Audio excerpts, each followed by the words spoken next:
Hello, boys and girls of YouTube. Start over. Hello, boys and girls of YouTube. I'm Brian. You're on the BS Adventure channel. Last time I saw you with the van build, I told you it'd be about a week or so. It's been a couple months. Sorry, guys. Been very busy. Been slacking on videos. But we got some exciting stuff going on today. Can you see that? Let's roll. I started doing layout on the floor, trying to figure out, just kind of work through the process in my head. So you can see, just starting, figuring it out. I'm labeling the boards because each board has to lay on a seam of the ribs under the floor in the van.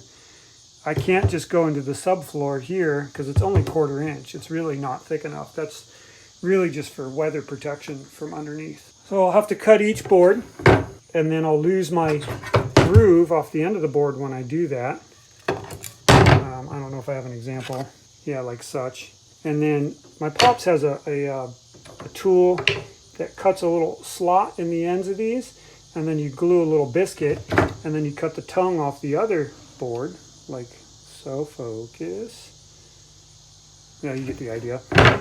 And then you glue those biscuits in, and then you can have that, fall on a seam, because all my joints are going to have to fall on a seam. So that'll be the process. It'll definitely be a little slow going. Typically, you just nail the hardwood floor into a thicker subfloor, and you can kind of nail them anywhere, and it works really well. This is just a different scenario and a different way I have to do it. We'll see you in the morning. Morning, guys.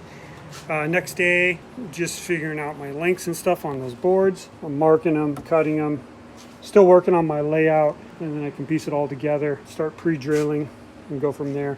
I think I'm just going to get some boards cut today. I have some other things I have to do, but I thought I'd bring you along on this part of it anyways.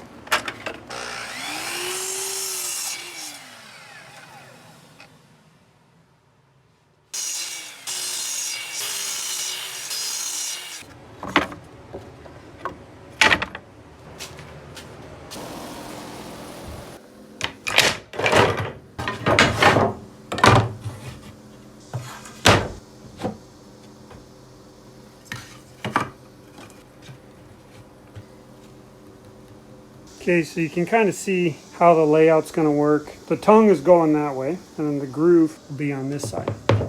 You want to have a little space on the end like this. You don't want to have this butted up, because if you get moisture and expansion, the boards will buckle and it'll cause all kinds of problems and cupping and issues. Just kind of trimming them, fitting them in. As you can see, different boards marked out, and then they all have to lay on these lines like I said. These, anywhere I mark like this is where I'm going to put one of those biscuit joints. That's it for now.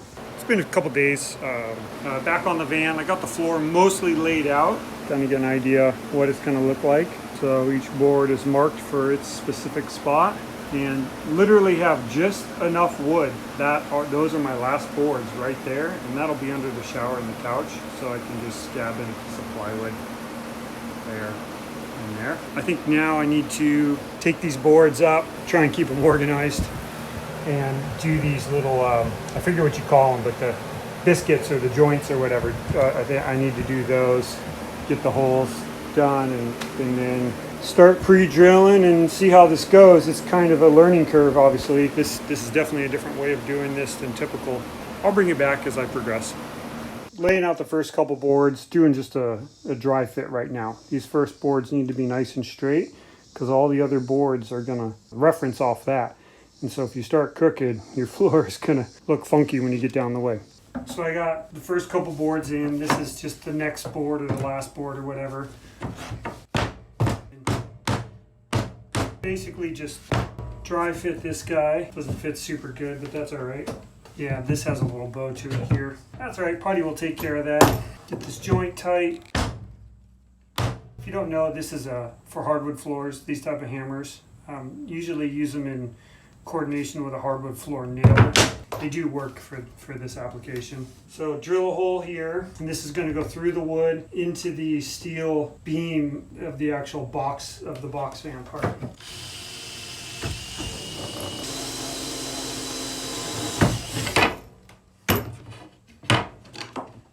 Then this bit here has a countersink. And then this guy here, you have your Torx.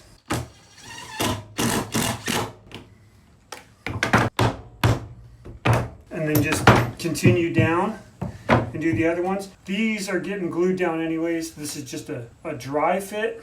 Then I'll show you. I pull these back out once everything's fit. So then I put a bead of glue down, just with a caulking gun. Pretty simple. And then I install these guys. Doesn't hurt.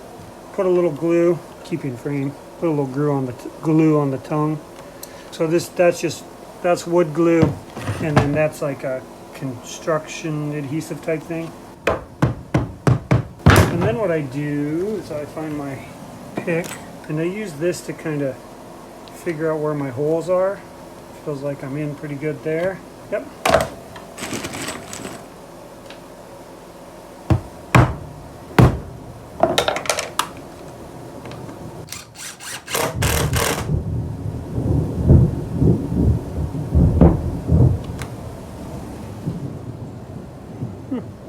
Guess there's a storm coming.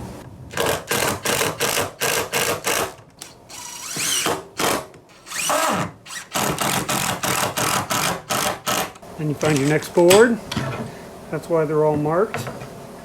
A little glue on the tongue. Same here.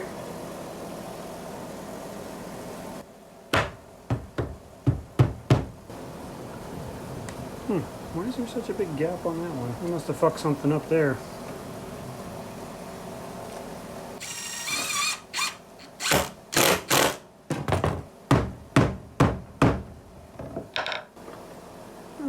Okay. Weird. I'm gonna have to put the phone down because I gotta pry this one over to line that one up. Some of these boards you can see have a bow to them where they're warped. So I can install another board next to it and then pry on it, or a screw, or right here I could probably run a clamp across this to pull it over. I'll figure something out, but this needs to be pulled over before I put this screw in. I got that clamped in place. That thing was a bugger. So I put the next board in place to kind of give it a nice straight edge, if you would, and glued it and then clamped it. This board here had quite a bit of bow to it, but I got it. I'm gonna let that sit for a little while. I think I'm gonna take a little lunch break. I'll bring you back when I'm further along and there's more progress to actually show. This is slow going. I'm happy with how it's turning out though. I'm pretty excited. Different day, same shit. Working on the floor still. I installed this last row at nighttime. It was getting dark and I was kind of tired and I goofed up. It's okay, I'll be able to take care of it. But if you put the straight edge on, you can see this board kind of, I pulled it in tight at the end there. It had a little warp to it. It's kind of out here and then tucked in down there. So what I'll do is I'll kind of split the difference from up here all the way down on the next row. And I'll have a little bit of a seam or a gap, and I might split the difference over 2 rows or whatnot. But then what I can do is just fill that crack with putty before I finish the floor, and it'll kind of blend. You won't really notice. Something to keep in mind, keeping your board straight so they don't start to walk like that. I'll get it taken care of. I got a couple more boards installed. That'll tighten up. That's not a big deal. You can see I kind of split the difference on the gaps on those. And now my straight edge lines up good again. Like I said, I'll putty those, and now my floor will be nice and straight. These are just dry fit. I'm gonna take them back out and glue them in. Next day, same shit. No, actually, different shit. Got the floor pretty much done. I think it looks pretty good. Obviously it needs to be sanded and filled. Started installing these plugs where the screw holes are. I figure I'd kind of walk you through the process. You can see all the holes where the screws are. They're countersunk like such. All right, so basically dollop of glue. That was a little much, whatever, doesn't matter. And I pre-drilled all these guys. These are the plugs. Okay, so this has a little, can you see that? See, it has like a little taper on the one side. That's the way they're cut. And so basically try and line the grain up, get it in there. That's it, just like that. That one went pretty easy. Some of them are a total pain in the ass. Sometimes they split, sometimes you gotta redo them. See, that one went off. Sometimes you gotta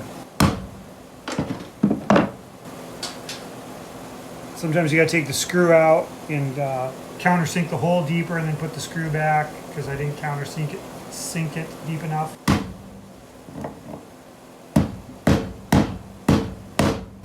Yeah, that'll probably work. See how sometimes they break apart like that. Sometimes the side that doesn't have the countersink actually works better for whatever reason. Or the countersink, the what the hell's the word? The taper. Jesus. Air conditioner turned off. That's nice. Now you can hear me in the video.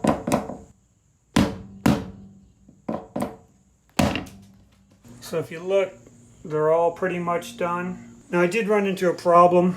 I put a cross brace in the floor here, and the steel I used was so hard it was breaking drill bits and screws. So I had to kind of change my layout and try to use boards that didn't have a seam on that brace because it was such a pain. And then that's where you get into each board being put in 14 different spots trying to figure out the new layout. Fun stuff. Anyways, pretty much done with this. Gonna chisel the plugs off tomorrow. Probably start sanding the floor. Just keep going on the progress. I'll see you tomorrow. See you tomorrow. See you tomorrow.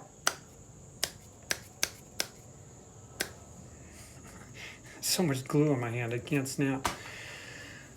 I'll see you in the morning. Morning, guys. Next day. So I'm out here again. I took a chisel and I knocked all these down low. All the plugs. Couldn't think of the name there. Okay, so I still have, I still have a few of these plugs left. I'll show you. Real simple. I take the chisel. There's a flat side and then the side that's sharpened for the blade. I put that side down, and that way it doesn't cut totally flush, because if it cuts flush, it can actually knock the plug below the surface level. So this way it actually kind of holds the chisel off the surface a little bit. And basically just like that. Pretty simple. Now I'm gonna take the vacuum and vacuum up all these little nubs that I've knocked off. All these guys, they're all over the place.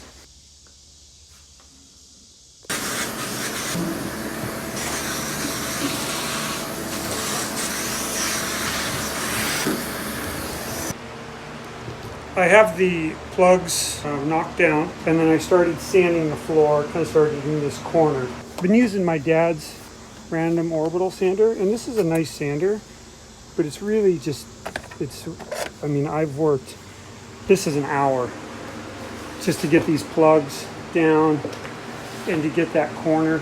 And the corner's still not flat. My dad was over in town, so I called him and I had him rent a floor edger. I'll show you what that is when he gets back with it.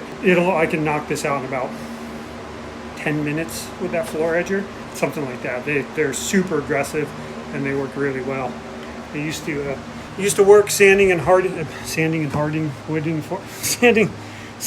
finishing hardwood floors years and years ago. So hopefully I remember how to do it. I got the edger. That's what they look like. The behemoth of a thing. They weigh 20, 30 pounds. It's basically a big old electric motor and the sanding disc, if you're not familiar with it. I spent an hour in this area with that random orbital. I just spent less than 10 minutes here with the edger, and it's flat. I just hit it with 50. I'm going to go back with 80, and that'll take the sanding marks out. And then once I get that, then I'll hit it with the random to get any of the other sanding marks out. So I'll kind of set up the camera and show you how this works. The idea with this is pretty lumpy, just because of the nature of the used boards, and these cross beams in the floor aren't all even. They kind of go up and down. So this floor is kind of all over the place. So what you do in a situation like this is you take the edger and you kind of go cross grain, and that just knocks a lot of your highs down, and then you go with the grain kind of on the seams back and forth, and you just kind of keep doing that, and then you feel with your hand to see if it feels flat. And that's the method that's how I learned to do it. I mean, maybe there's a different way to do it, but that's how I learned to do it. You can kind of see how uniform that looked. And then this is where I was sanding with the random. And you can see it just doesn't dig in. Let me set the camera up like I just said, and let's knock this out. You usually want to work away from your cord, but I'm trying to do this so you can see what I'm doing. So I'm working towards my cord, which is kind of a pain in the ass.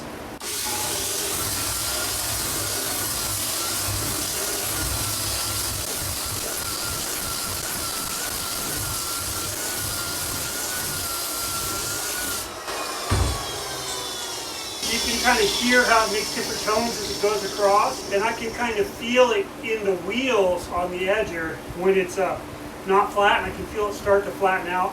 And then I'll come through and check with my hand, getting close. Like, you know, there's a high right here. This board is low, so I'll kind of feather this some more, and then I'll go with the grain.